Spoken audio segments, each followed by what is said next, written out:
যে প্রবাসী বিগত 4 বছর ধরে অপেক্ষা করছে কবে সে বিমানে উঠবে, কবে সে উড়াল দিবে বাংলাদেশের নামে।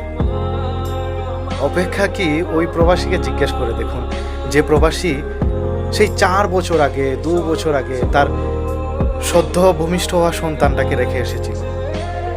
অপেক্ষা কি তাকেই জিজ্ঞেস করি, যে প্রবাসী ফ্যামিলি ছাড়া থাকতে পারে না, মা বাবা ছাড়া থাকতে পারে না, কিন্তু 4 বছর ধরে এই প্রবাসী আছে।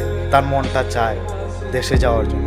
প্রত্যেকটা রাতে সে প্রহর গুনে বছরটা গেলে ছুটি পাবো, দেশে যাব, মা বাবার মুখ দেখবো, মায়ের হাতে রান্না খাবো, প্রিয়তমা স্ত্রীর সাথে একান্তে সময় কাটাবো, বন্ধু বান্ধবের সাথে ঘুরে বেড়াবো, আত্মীয় স্বজনের মুখ দেখবো, ভাই বোন মা বাবা সবাই মিলে একসাথে বসে ভাত খাবো।